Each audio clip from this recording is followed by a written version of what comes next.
Well, it was simple to get the germ of the idea on the table, but getting it open, no, that was It was 21 months. Life-threatening. I joined them sort of in sort of mid '91, just before the club was due to launch. A friend of mine said they'd be looking for somebody to do PR, and I've been doing PR for quite a few clubs, and it seemed like a really exciting project to get involved in. Started to do the PR on the launch, which was obviously a really exciting project. I've been involved with the ministry kind of on and off, but more on than off since its inception, really. Probably the biggest phases were a kind of a period around the mid-90s, when I played there for about sort of 5 years, and then for about the last 3 or 4 years playing there as the club. And I've had a very long-standing relationship with the brand, the ministry, putting out CDs as well. I was involved from the very beginning. Got the merchandise done to begin with. I'm not the best DJ in the world, but when we had the VIP room, they didn't want to pay big money to somebody to play in the VIP room, so Rog, you can play in the VIP room. My involvement with the ministry was obviously DJing, and that probably began in around 1992, maybe as a guest, quite a few times, when the booth used to be up in the wall, which was strange. I have been a promotions person, a flyer giver-outer, general ligger, moving on to the heady heights of becoming the resident for Ruling on a Saturday, the manager of the night, as in promotions manager.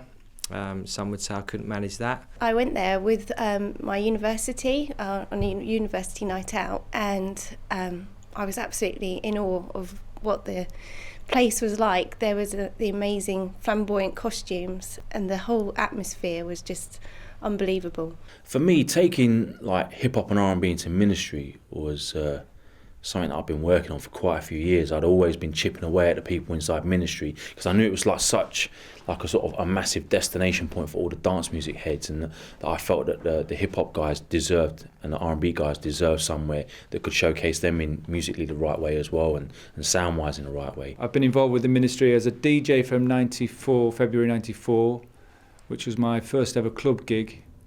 I played one gig in a bar in Newquay, and I was spotted by a ministry promoter and said, "You're brilliant, can you come and play at the club for us?" And I was like, I checked my diary. Just before I opened, I nearly had a complete nervous breakdown. We basically worked incredibly hard for 21 months. I had hair.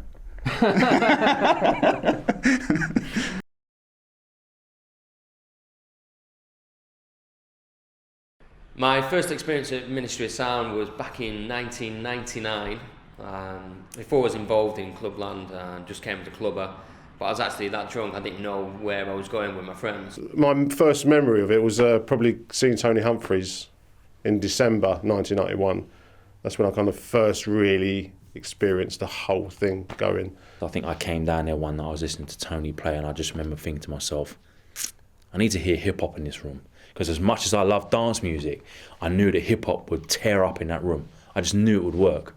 Yeah, my first experience was literally when it opened. I probably DJ'd a few weeks after it opened, and it was just like the best thing and the most amazing club in London, and it was quite nerve-wracking because I've only been DJing probably 8 months. I just remember walking into the main room and just seeing the box for the first time and being blown away by it. If there's ever a room made for house music, that is it. My first ever experience was, I think there was a party down there for Stussy, this streetwear brand, and it was the coolest party in London to get to. And I remember walking in and thinking, this is amazing. I've never been in anything like this. I remember the very first time I stepped foot in this building, I was a clubber. I came to London as for a vacation, and wound up hitting up some of the clubs. And I remember walking in, and I was just blown away by the sound of this room. The sound system in here is like legendary. I don't really know when exactly it was. I know it was like 93 or 94, and it was pretty impressive. It was the first time that I actually went to a club and I saw more than 2 turntables. I remember turning up to the front door actually and asking what time it opened and being told by the doorman to fuck off. It was 9 o'clock at the time and they didn't open until 12, so I kind of set the surroundings for what I was going to get involved in. I was led to the club by a phenomenal DJ and character at the time, DJ Breeze, and Tony Humphries was playing in the main room that night, and just blew me away.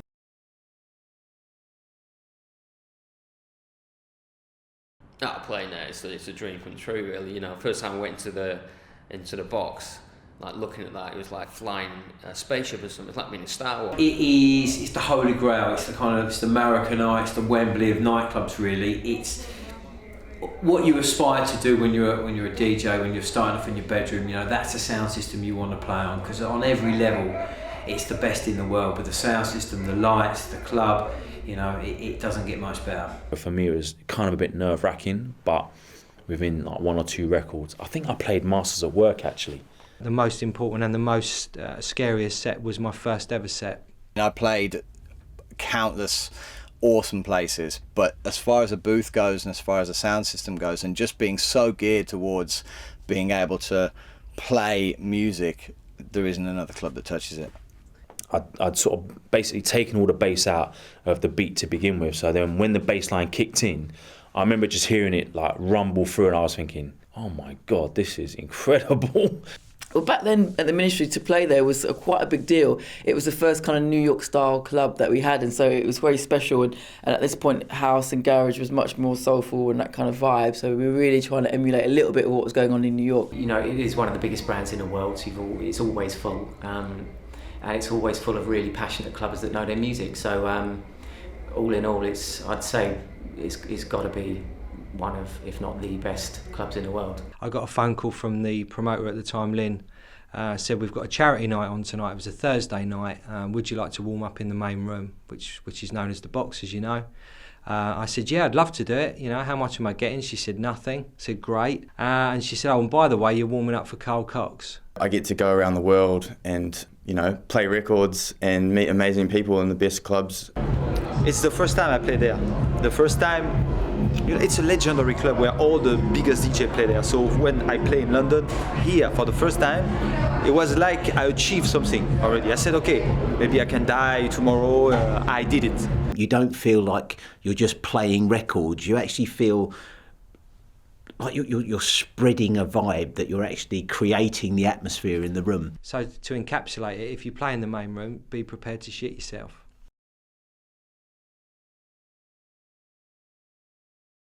It was all about acoustics. The 5-sided box, the acoustically completely sealed box, so you could have 1 billion decibels inside and outside in the street, you wouldn't hear a sound. When the Ministry launched, it had the defining all singing, all dancing sound system. And obviously you can only get so good with your sound system. I guess what defines a good sound system is something where you can feel the music straight through your body, but at the same time you can always hold a conversation with the person in front of you. The sound system's not so strained that it's kind of screeching out of every kind of subwoofer. And the Ministry was just completely mould-breaking in that regard. I think it is possibly the best in the world. I mean, I'm lucky enough to have the opportunity to play everywhere in the world, and it really is the benchmark. Everywhere it has to, you know, level up and be as good as the sound system here, and they stay on top of it. And it is the soul, it's the core of the nightclub. You know, it's built around that, and it doesn't ever fail. You can crank that system and crank that system; it never distorts. It's amazing. You got as close to perfection, sonic perfection, as you could. All the money had gone on that, the dance experience, and that was it. You know, it was amazing. Sound system is the best I've ever played. For me, I just love it. In the main room, it's a big, warm, lovely, huggable, big furry love machine, like a big teddy bear. Well, the sound system, you know, at Ministry of Sound, of course, is one of the best in the world. This is, I mean, if you have a club with that name, you really should make sure the sound is really good and really banging, and they definitely made sure it is banging and cool.